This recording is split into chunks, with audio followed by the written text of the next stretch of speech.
ಎಲ್ರಿಗೂ welcome to my YouTube channel. ನನ್ನ ಕತೆ ನಿಮ್ಮ ಜೊತೆ ಚಾನಲ್ಗೆ ಒಂದು ಸೆಕೆಂಡ್ ವೆಲ್ಕಮ್ ಟು. ನಾನು ನಿಮ್ಮ ಪ್ರೀತಿಯ ಸನ ಕಿರಣ್. ಏನಪ್ಪ ಇವತ್ತಿನ ವಿಷಯ ಅಂದರೆ ಪ್ಯಾರಾಮೆಡಿಕಲ್ ಬಗ್ಗೆ ಹೇಳಕ್ಕೆ ಬಂದಿದ್ದೀನಿ. ಪ್ಯಾರಾಮೆಡಿಕಲಲ್ಲಿ ಎಷ್ಟು ಥರ ಕೋರ್ಸ್ ಇದೆ, ಆಮೇಲೆ ಯಾವ ಬೇಸ್ ಮೇಲೆ, PU ಬೇಸ್ ಮೇಲೆ ಹೋಗ್ಬೋದಾ, 10th ಬೇಸ್ ಮೇಲೆ ಹೋಗ್ಬೋದಾ, ಕಾಮರ್ಸ್ ಆಗಿರ್ಬೋದಾ, ಸೈನ್ಸ್ ಆಗಿರಬೇಕಾ, ಆಮೇಲೆ ಯಾವುದಕ್ಕೆ ಸ್ಕೋಪ್ ಇದೆ, ಗೌರ್ಮೆಂಟ್ ಸೀಟ್ ಇದೆಯಾ ಪ್ಯಾರಾಮೆಡಿಕಲ್ಗೆ, ಪ್ರೈವೇಟ್ ಸೀಟ್ಗೆ ಫೀಸ್ ಎಷ್ಟು, ಗೌರ್ಮೆಂಟ್ ಸೀಟ್ಗೆ ಫೀಸ್ ಎಷ್ಟು ಇಯರ್ ಕೋರ್ಸ್ ಇದು, ಆಮೇಲೆ ಗೌರ್ಮೆಂಟ್ ಜಾಬ್ ಸಿಗುತ್ತಾ, ಆಮೇಲೆ ಕಾಂಪಿಟೇಟರ್ ಜಾಸ್ತಿ ಇದ್ದಾರಾ, ವರ್ಕ್ ಬೇಗ ಸಿಗುತ್ತಾ, ಆಮೇಲೆ ಇನ್ನೂ ಡೀಟೇಲ್ಸ್ ಕೆಲವೊಂದನ್ನೆಲ್ಲ ನಾನು ಈ ವಿಡಿಯೋದಲ್ಲಿ ಫುಲ್ವರೆಗೂ ನೋಡಿ. ವಿಡಿಯೋದಲ್ಲೆಲ್ಲ ಹೇಳಿರ್ತೀನಿ ನಾನು. ಏನಪ್ಪ ಅಂದರೆ ಡಯಾಲಿಸಿಸ್ ಇದೆ, ಆಪ್ರೇಷನ್ ಥಿಯೇಟರ್ ಇದೆ, ಹೆಲ್ತ್ ಇನ್ಸ್ಪೆಕ್ಟರ್ ಇದೆ, ಆಪ್ಥೋಮಾಲಜಿ ಇದೆ, ಹಂಗೆ ಆಮೇಲೆ ಫಿಸಿಯೋಥೆರಪಿಸ್ಟ್ ಇದೆ, DMLT ಲ್ಯಾಬ್ ಟೆಕ್ನಿಷಿಯನ್ಸ್ ಇದೆ, ಆಮೇಲೆ DH ಇದೆಯದಪ್ಪ ಎಕ್ಸ್ರೇ ಇದೆ. ಇನ್ನೊಂದ್ಸಲಿ ಹೇಳ್ತಾ ಹೋಗ್ತೀನಿ ನೋಡಿ. ಎಕ್ಸ್ರೇ ಇದೆ, ಡಯಾಲಿಸಿಸ್ ಇದೆ, ಲ್ಯಾಬ್ ಟೆಕ್ನಿಷಿಯನ್ಸ್ ಇದೆ, ಆಪ್ರೇಷನ್ ಥಿಯೇಟರ್ ಇದೆ, ಹೆಲ್ತ್ ಇನ್ಸ್ಪೆಕ್ಟರ್ ಇದೆ, ಆಪ್ಥೋಮಾಲಜಿ ಇದೆ, ಫಿಸಿಯೋಥೆರಪಿಸ್ಟ್ ಇದೆ. ಇಷ್ಟು ಇದೆ. ಇದು ಪ್ಯಾರಾಮೆಡಿಕಲ್ ಕೋರ್ಸು. ಆಮೇಲೆ ರೆಕಾರ್ಡಿಂಗ್ ಇರುತ್ತೆ, ಡಿಪ್ಲೊಮೊ ರೆಕಾರ್ಡಿಂಗ್ ಇರುತ್ತೆ. ಅದನ್ನು ಕಾಮರ್ಸ್ ಮೇಲೂ ಮಾಡ್ಕೋಬೋದು, ಕಾಮರ್ಸ್ PU ಮೇಲೂ ಮಾಡ್ಕೋಬೋದು. ಬಟ್ ಇನ್ನು ಡಯಾಲಿಸಿಸ್ ಆಗಿರ್ಬೋದು, ಆಪ್ರೇಷನ್ ಥಿಯೇಟರ್ ಆಗಿರ್ಬೋದು, ಆಪ್ಥೋಮಾಲಜಿ ಆಗಿರ್ಬೋದು, ಎಕ್ಸ್ರೇ ಆಗಿರ್ಬೋದು, OT ಆಗಿರ್ಬೋದು, ಇವನ್ನೆಲ್ಲ ಸೈನ್ಸ್ ಆಗಿದ್ದರೆ 2 ಇಯರ್ಸು ಕೋರ್ಸು. 10th ಬೇಸ್ ಮೇಲೆ ಹೋಗ್ತೀನಿ ಅಂದರೆ 3 ಇಯರ್ಸ್ ಕೋರ್ಸು. ಯಾವುದ್ರ ಮೇಲೆ ಹೋದರೆ ಬೆಸ್ಟ್ ಅನಿಸಿದ್ರೆ ನನ್ನ ಪ್ರಕಾರ 10th ಮೇಲೆ ಹೋದರೆ ಬೆಸ್ಟು. ಯಾಕೆಂದರೆ PU 2 ವರ್ಷ ಮಾಡೋದು ತಪ್ಪುತ್ತೆ, ಡೈರೆಕ್ಟು ಜಾಯ್ನ್ ಆಗ್ಬೋದು. ಆಮೇಲೆ BScನೂ ಸಹ ಮಾಡ್ಕೋಬೋದು. ಡಿಪ್ಲೊಮೊ ಮಾಡ್ಕೊಂಡು ಆದಮೇಲೆ BSc ಮಾಡ್ಕೋಬೋದು. BScಲಿ ಎಲ್ಲನೂ ತೊಗೊಳ್ಳೋ ಆಪ್ಷನ್ಸ್ ಇರೋಲ್ಲ. ಈಗ ಡಯಾಲಿಸಿಸ್ ತೊಗೊಂಡಿದ್ದೀವಿ ಅಂದರೆ ಆಮೇಲೆ ನೆಕ್ಸ್ಟು BSc ಡಯಾಲಿಸಿಸೇ ಮಾಡಬೇಕು. ಆಮೇಲೆ ಸೆಕೆಂಡ್ ಇಯರ್ಗೆ ಜಾಯ್ನ್ ಆಗ್ತೀರಾ. ಫಸ್ಟ್ ಇಯರ್ BSc ಫಸ್ಟ್ ಇಯರಿಗೆ ಜಾಯ್ನ್ ಆಗೋಲ್ಲ, BSc ಸೆಕೆಂಡ್ ಇಯರಿಗೆ ಜಾಯ್ನ್ ಆಗ್ತೀರಾ. ಯಾಕೆಂದರೆ ನೀವು ಡಿಪ್ಲೊಮಾ ಕೋರ್ಸ್ ಮುಗಿಸಿರ್ತೀರಲ್ಲ 3 ವರ್ಷ, ಅದರಿಂದ ಸೆಕೆಂಡ್ ಇಯರ್ಗೆ ಜಾಯ್ನ್ ಆಗ್ತೀರಾ. ಲೆಟರ್ ಎಂಟ್ರಿ ಸೆಕೆಂಡ್ ಇಯರ್ ಸಿಗುತ್ತೆ, ಸೆಕೆಂಡ್ ಇಯರ್ BScಗೆ ಸಿಗುತ್ತೆ.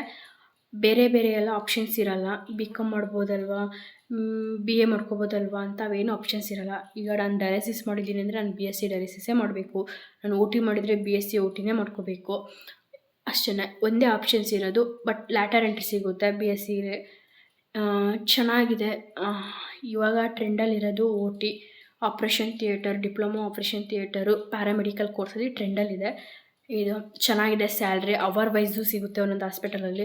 ಕೆಲವೊಂದು ಹಾಸ್ಪಿಟಲಲ್ಲಿ ಡೇ ಆ್ಯಂಡ್ ನೈಟ್ ಮಾಡ್ಕೊಳ್ಬೋದು, ಕೆಲವೊಂದರಲ್ಲಿ ಅವರ್ ವೈಸ್ ಸಿಗುತ್ತೆ. ಚೆನ್ನಾಗಿದೆ. ಇವಾಗ ಟ್ರೆಂಡಲ್ಲಿರೋದು OT. ಆಮೇಲೆ ಇದು ಗೌರ್ಮೆಂಟ್ ಸೀಟು ಬಿಡ್ತಾರೆ. ಹೌದು, ಗೌರ್ಮೆಂಟ್ ಸೀಟು ಇದೆ, ಬಟ್ ಕಾಯಬೇಕು. ಮುಂಚೆನೇ ಎಲ್ಲರೂ ಎಕ್ಸಾಮ್ ಆಗಿಂದನೇ ಎಲ್ಲರೂ ರಿಸಲ್ಟ್ ಬಂದಮೇಲೆ ಬೇಗ ಜಾಯ್ನ್ ಆಗಿಬಿಡ್ತಾರೆ. ಪ್ರೈವೇಟ್ ಸೀಟು ಸಿಗುತ್ತೆ ಗೌರ್ಮೆಂಟ್ ಸೀಟಲ್ಲಿ, ಬಟ್ ಕಾಯಬೇಕು. First round, second round, final round ಅಂತ ಇರುತ್ತೆ. ಒಂದೊಂದ್ಸಲಿ ದೂರ ಕಾಲೇಜ್ ಸಿಕ್ಬಿಡುತ್ತೆ, ಒಂದೊಂದ್ಸಲಿ ಹತ್ರ ಕಾಲೇಜ್ ಸಿಗುತ್ತೆ.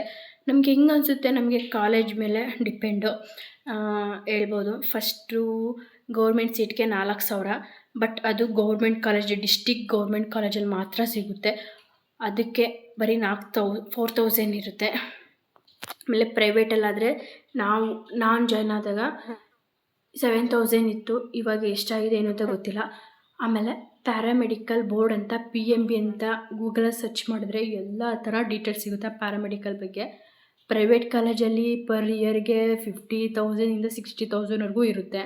ಅದು ಬರೀ ಫೀಸ್ ಅಷ್ಟೇ. ಅಲ್ಲೊಳಿಗೆ ಹೋದ್ಮೇಲೆ ಎಕ್ಸಾಮ್ ಫೀಸ್ ಅಂತೆ, ಕ್ಲಾಸಸ್ ಫೀಸ್ ಅಂತೆ, ಪ್ರಾಕ್ಟೀಸ್ ಫೀಸ್ ಅಂತೆ, ಏನೇನೋ 1 lakh ಎತ್ತಿಕ್ಬಿಡ್ಬೇಕು ಪರ್ ಇಯರ್ಗೆ 1 lakh ಎತ್ತಿಕ್ಬಿಡ್ಬೇಕು. ಬಟ್ ಗೌರ್ಮೆಂಟ್ ಸೀಟಿಂದ ಹೋದರೆ ತುಂಬ ಡೆಡ್ಡಾಗಿ ಓದ್ಕೋಬೋದು.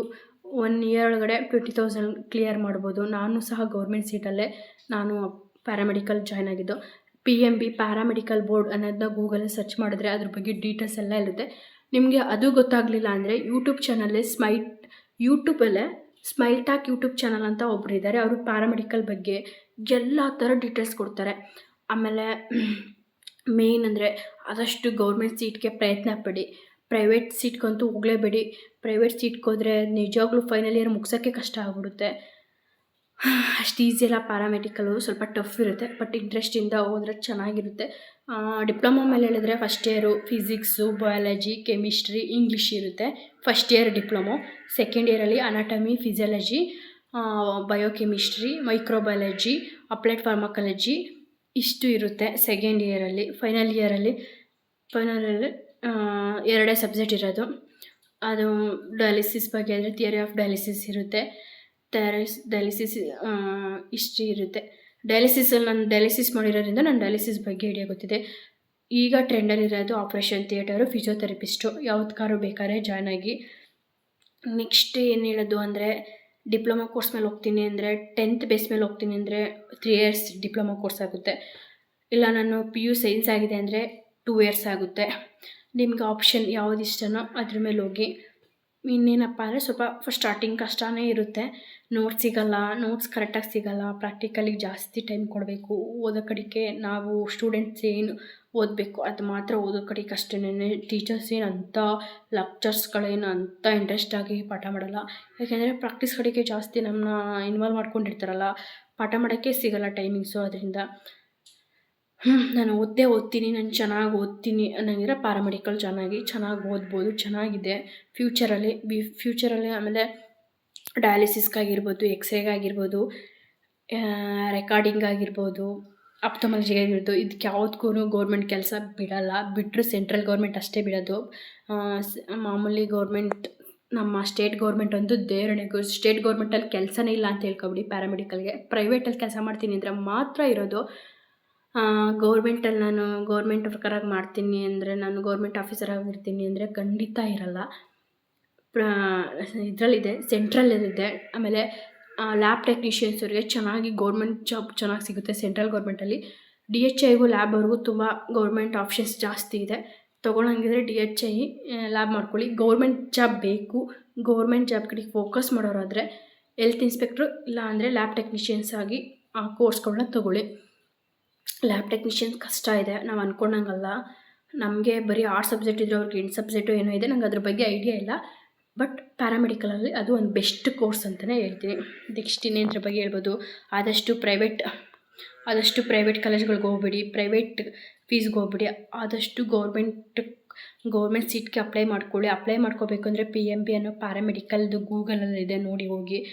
ಅದು ಗೊತ್ತಾಗಲಿಲ್ಲ ಅಂದರೆ ಸ್ಮೈಲ್ ಟಾಕ್ ಯೂಟ್ಯೂಬ್ ಚಾನಲ್, ಅವರು ಒಬ್ಬರು ಚೆನ್ನಾಗಿ ಎಕ್ಸ್ಪ್ಲೇನ್ ಮಾಡ್ತಾರೆ. ನಾನು ಫಸ್ಟ್ ಇಯರ್ ಜಾಯ್ನ್ ಆದಾಗಿಂದ ಹಿಡಿದು ಫೈನಲ್ ಇಯರ್ವರೆಗೂ ನಂದು ಪ್ಯಾರಾಮೆಡಿಕಲೇ ಕಂಪ್ಲೀಟ್ ಆಗಿಬಿಟ್ಟಿದೆ. ಎಲ್ಲ ನಾನು ಅಪ್ಡೇಟ್ ಅವ್ರಿಗೆ ಫಸ್ಟ್ ಟೈಮ್ಗೆ ಅಪ್ಡೇಟ್ ಕೊಡ್ತಾ ಹೋಗ್ತಾರೆ.